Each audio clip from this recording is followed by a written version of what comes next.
this is the ESC that comes in the UDIRC UDI908. Wow, that stinks. Okay, it stinks, it doesn't work.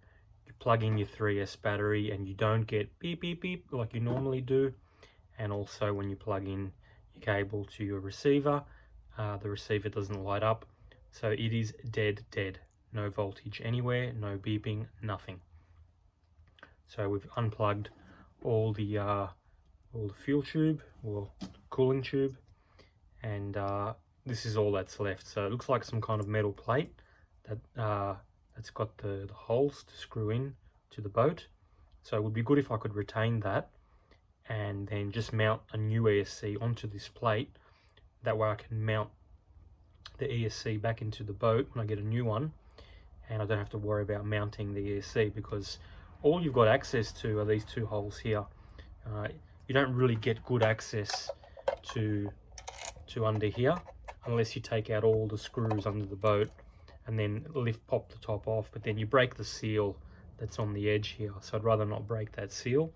So I'd rather use these two holes here and use these two holes here and then just remount using that plate. So people say that this is a cooling plate. I don't think it is, because if you look, there's a radiator style grill on here where the water comes in and out. So to me, it looks like the ESC is just sitting in this plate. So maybe we can pull this apart and have a look at it. Well, I've just snapped it. I've just snapped that there.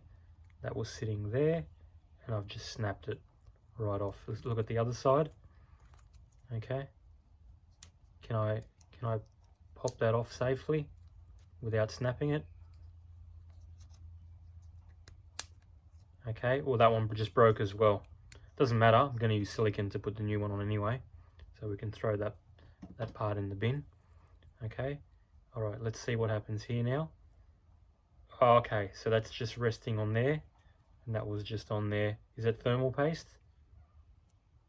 Or is it just wet silicone? Okay, hard to say. I mean, I would think it's silicone. So there you go. That's just cooling. Aluminium cooling only. Okay, so the ESC is actually still in there. Okay. So there's that layer there. Let's see if we get a little screwdriver here. Let's see if we can show you what's underneath there. Take that off. Okay, so it's a waterproof layer, and it might even be a cooling, a thermal paste that's gone hard. It's all coming off on my finger. Okay, and that's the board underneath it. So if I can't get the ESC out of this, because maybe that is the ESC, then we'll have to think about a new way to mount it all. Anyway, let's cut all these wires off. We'll keep all them, and we'll go from there. Just got back from a marketplace road trip, and we've picked up a brand new Hobao radio with a total price of $50 AUD, which is $34 US. And the gentleman let me check it. Brand new. He's pulled it out of his brand new Hobao Hyper SS Cage Nitro buggy, and he's upgraded to a Spectrum Rugged because he wants to drop his transmitter on the ground a lot. And so he's giving this one away for a good price, and I thought that'll go great in my boat. So yeah, got another Hobao remote. This is my third Hobao remote now. Well, this is the boat that doesn't stop pissing me off. So I've stripped it completely since the ESC is dead, and I've decided this is a good opportunity to give it a respray. I just don't like looking at a black boat in the water because the water looks black half the time anyway. I got a bit of damage on the front when I was running without the nose cone, and it must have hit some rocks because this boat always dives, which is funny, but it's funnier when you don't have the nose cone on. Well, funnier when you do have it on, so you don't destroy your boat. So I like that. Got some foam in there in case the canopy comes off. Might do the same, put some foam on here. So yeah, we're going to respray the boat blue. I might cover up these decals here so that we still know it's a UDI. And probably all this is going to go blue. Maybe I'll just leave that decal there. That's quite nice, the green. Yep, going to remove some of this stuff, leave that black. It's going to look strange if all that's blue as well. Don't want the propeller blue because the paint will come off. So yeah, let's take most of this stuff off and we'll go from there.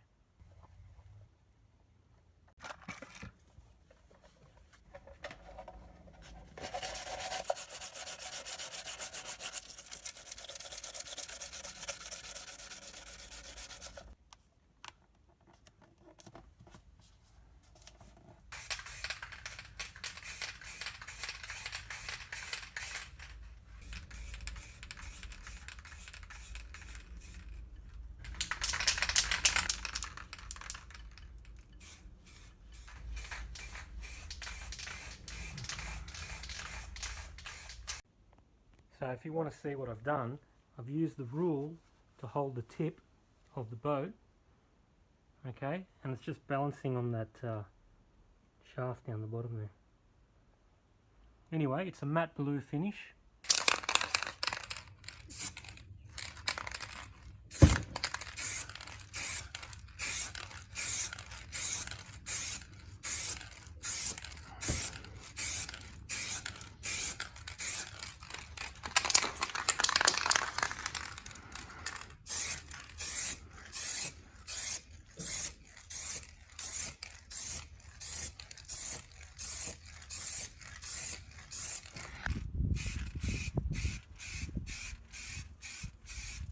Wow, how good does this boat look? Who sprayed this? Oh, that's right, it was me.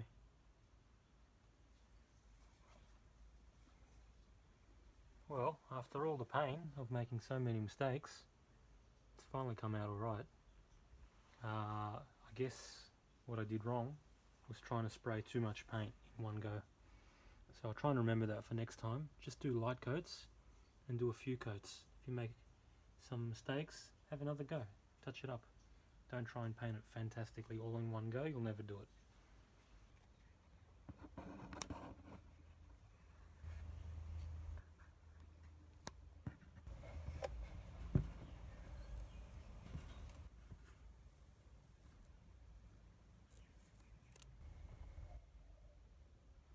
Right in the middle of the boat. There's a bit of a paint imperfection there. Use the sticker to hide that imperfection.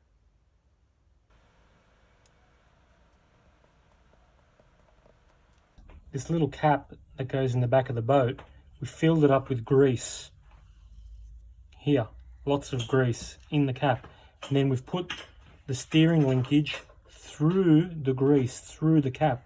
So that way, no water can enter the boat because there's a grease trap blocking the water. But the steering rod can still move in and out.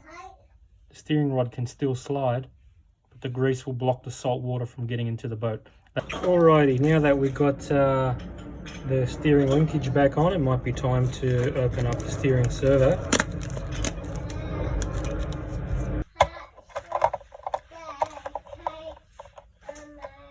I don't know what's going on here, this is not fitting in. What's going on? Okay, huge stuff up. We bought a micro servo or a mini servo. But look at the difference in the size.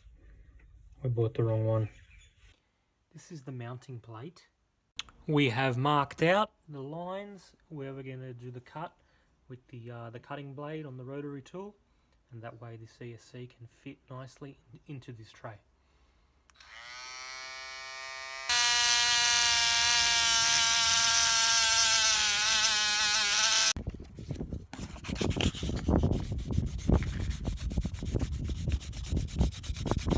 We've got the new servo 12G. We're going to see if that fits in the boat. 12G seems to be a good fit. The servo slides straight into position. Waterproof, digital, metal gears. A big improvement over the old non-waterproof plastic gears analog one. And just something I want to show you.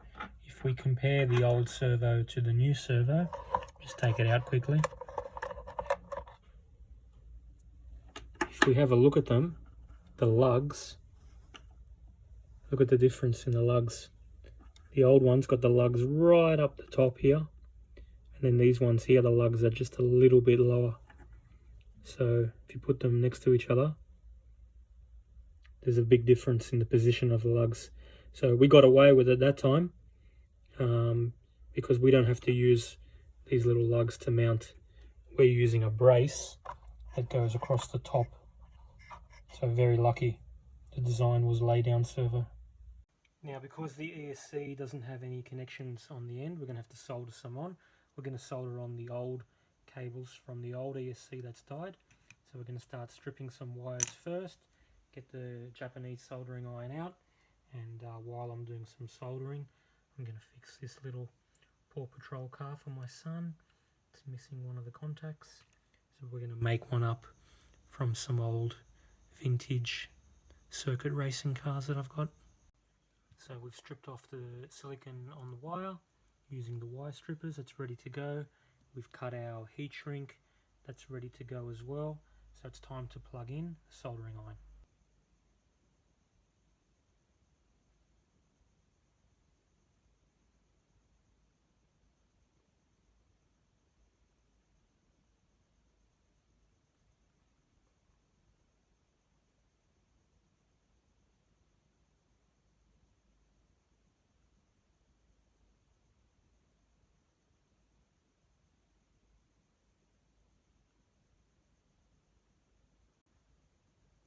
When you finish with the soldering iron, wipe the tip clean and then put a bit of solder back onto it. Look after the tip by cooling it down. We got the heat shrink on, we've pre-tinned. Now it's time to join.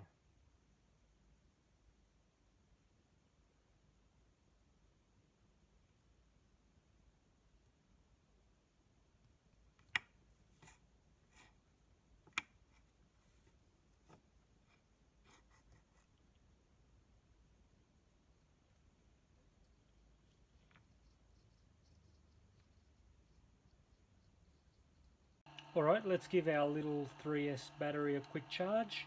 While we're doing that, we probably should read some instructions on how to use this program card and think about what settings we want. But I've got a feeling the only real setting that we're going to change is just the low voltage cutoff. That's probably about it. Probably going to put that on the safest setting. The low voltage cutoff, 3 volts. That's a little bit too low for me. So let's change that. 3.4, that's nice. So we're going to OK to save that value. Alright, I saw a Hobao transmitter pop up for sale, so I quickly got it because it came with the transmitter and the receiver. It was brand new. It was pulled out of a nitro cage buggy or truggy, something like that, and the guy wanted to have a really good radio, so I thought this will be perfect for me because it's quite a small radio. You can drive with one hand, which means I can film with my right hand, and I know it's got quite a few channels and it's very small. It'll be a great one because I've got the same one for my Hobao Hyper MT Plus 2 monster truck, so I'm very familiar with it. It's got some great features. You can turn down the throttle, you can turn down the reverse, whereas some other cheaper radios you can't set those endpoints, so that's a really good feature to have. And yeah, I've got access to my throttle trims, my steering trims, steering dual rate, everything I need for the boat, and nothing more. So let's hook up this receiver now and then see what it's going to take to calibrate the ESC.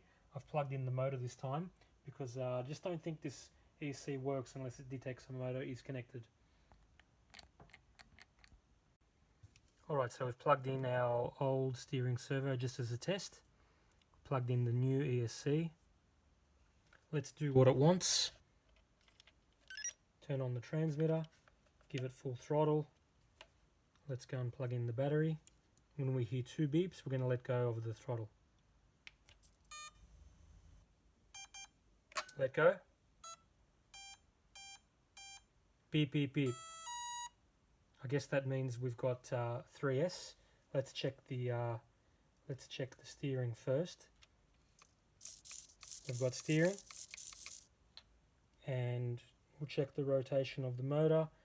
We obviously want this to go counterclockwise so that we've got some... Next thing we want to do is choose a servo horn. Now the servo horn that's got one horn sticking out is too long. We're probably only going to use the second or third hole, so this is twice as long as it needs to be when it's in the vertical position. We don't want it to hit the first canopy of the boat, so let's cut that off so that it's much shorter.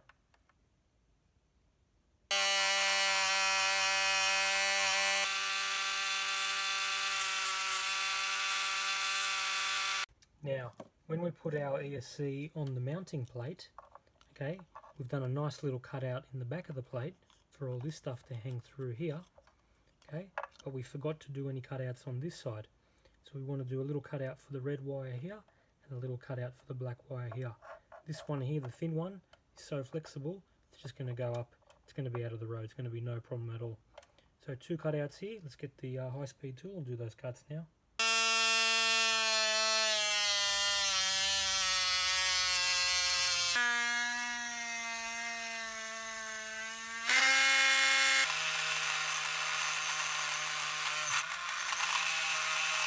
These cooling hoses, the first one, there's a hole in the hull there, you can see it, just where my finger is.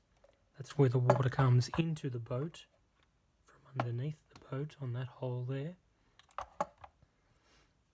Then it goes to this hose, which goes into the radiator that I'm going to rest on top of the ESC.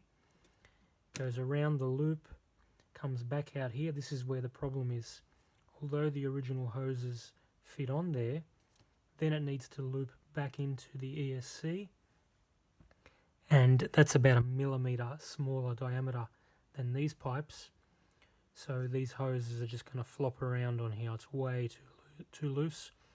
So either I get the silicone out or I find a smaller hose. I've already found a smaller hose that sticks on there really good, and with a bit of convincing it ended up getting on there. So really what I need is just another bit of a hose like this, and I've got to pray that this one is long enough because I don't have anything this long. Find a similar hose to that will go from there to this one, and then push it on really hard there. If I don't have any I'm going to have to order something that's no wider than a 3 millimeter internal diameter, and if I do have to do it, then if I have to order it, then at least I can do this one longer for the length that we need. Alright, found a little bit of yellow fuel tube from a nitro, and that's gone on there really nice. So it probably is 2.8 or 3 millimeter internal diameter. Now the hard part is going to be trying to get it onto here, but I reckon with some coaxing we'll do it.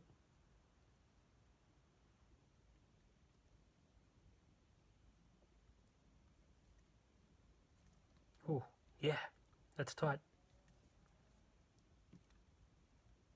No lube, just straight on. Didn't even get the Vaseline out. Didn't even take it on the first day.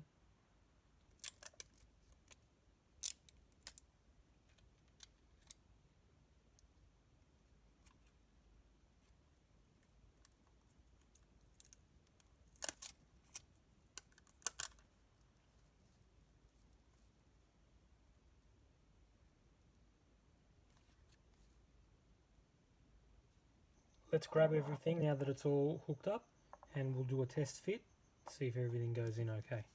Yeah, we got a huge problem. This ESC is about 1 inch away from where it's supposed to be. Can't go in any further. Maybe it's the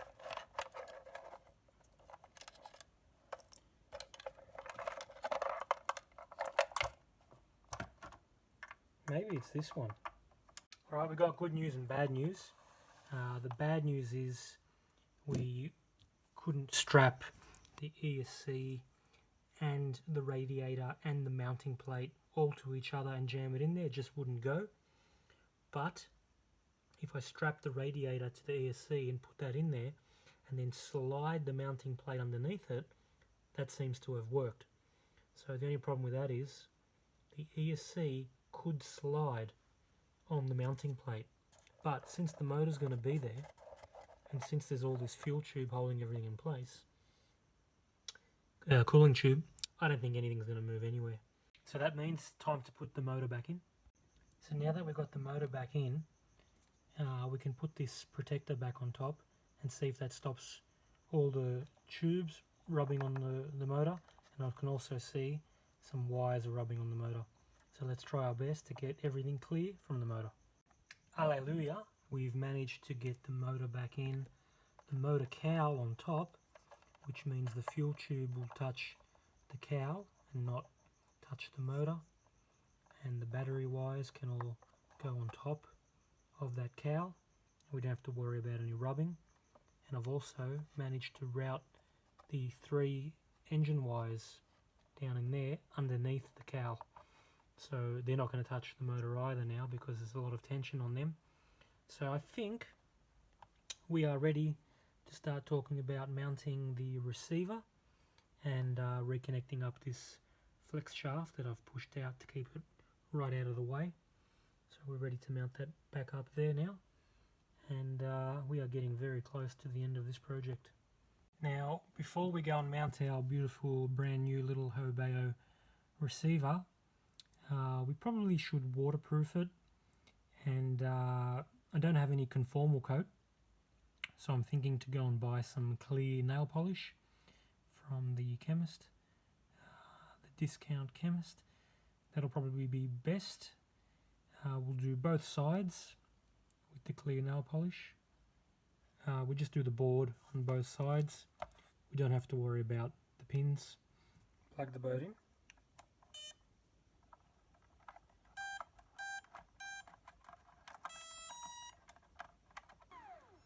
What do you think? How did it turn out? Did it come out alright? The ESC is smoother than the original UDI one. You can go much slower.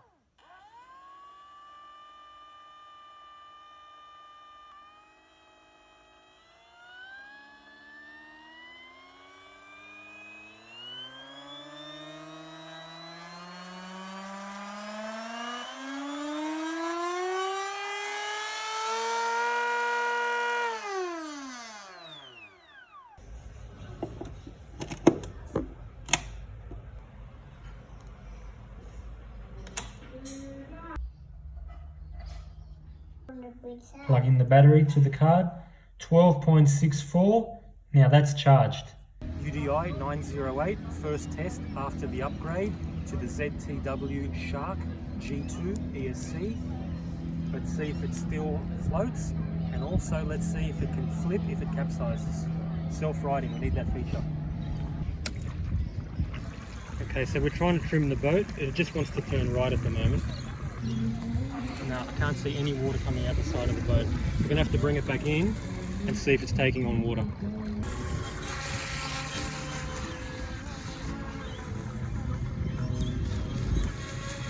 Now the water's coming out. Not as much as usual, but still coming out a little bit.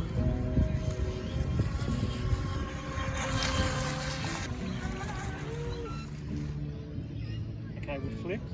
Let's check the reverse and forward feature if it can capsize itself. Well, that's the easiest capsizing I've ever seen.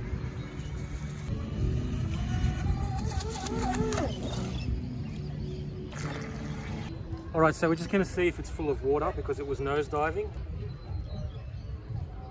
Yeah, we got a lot of water in here. So let's rip the ESC out, remove the radiator and the cooling hoses, and just use one cooling hose. We have taken out the ESC and the motor, and if you look at the cooling hose on the ESC, it's got a really pronounced kink. That could be blocking the water flow. So since we're going to remove the radiator completely, just have the cooling hoses going through the ESC only, therefore we're going to have less cooling hose hitting the front of the boat, and it's going to be easier to get the ESC in and out since we don't have all this height. We're going to get faster water flow to get more water coming out the exit hole. So I've got a feeling that's going to be the solution. We're going to rip these hoses off, even though I've put them on with silicone. And all I've got with me today is a little bit of super glue. I don't have any silicone here, so we'll try our luck with the super glue. And now the radiator is out and everything is back in. The glue is drying. We're going to be ready for round 2 soon. Where's the boat?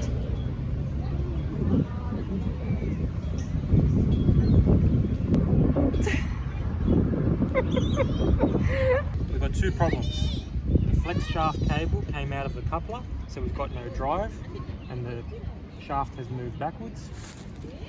And the second problem is the boat is it's relatively dry compared to last time, but it's still got a little bit too much water for my liking. Alright, we've reconnected the flex shaft back to the coupler. It came loose. Maybe I didn't have it in hard enough, maybe I didn't have the grub screws done up enough. Anyway, let's give it a go and see if we get water exiting from the cooling hose this time.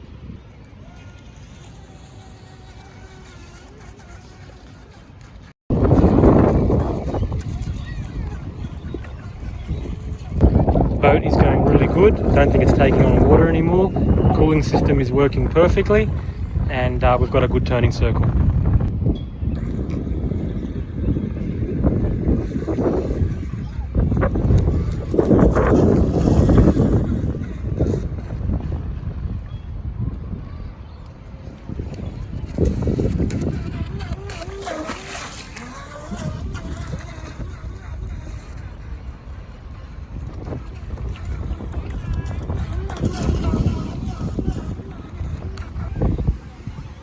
Alright, so we can see that we've got reduced throttle output.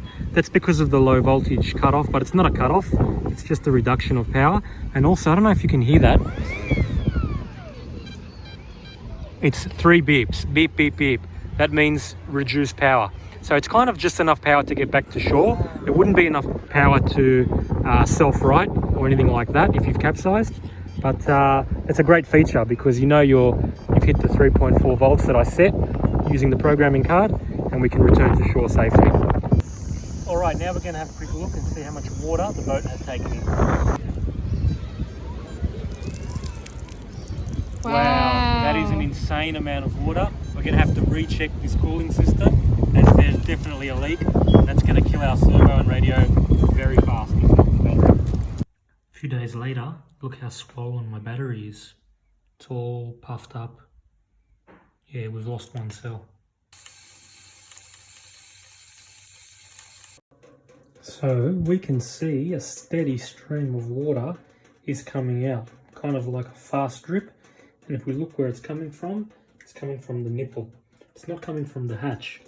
Now that's important because that tells me water is not getting in from the hatch. These cheap boats have got a really amazing seal with the double canopy and the foam. So if I can seal up this cooling hose problem, we're going to get no more issues with water getting into the boat. Alright, we got the cells in the salt water. We got the bad cell, put it in the salt water, did nothing. Put the good cells in the salt water. Now the good cells, they were on storage mode. Probably about 3.8 or 3.9 volt per cell. And we're definitely getting a reaction in the salt water now. So if I had to guess, I would say all these bubbles here, probably the salt water is starting to heat up. Yeah, there's definitely something going on here. These batteries are not happy. So what we'll do, we'll come back here tomorrow. We'll just leave the salt water in the container. We'll just move this to the side so nobody touches it. We'll come back tomorrow, we'll see what's happened to these cells.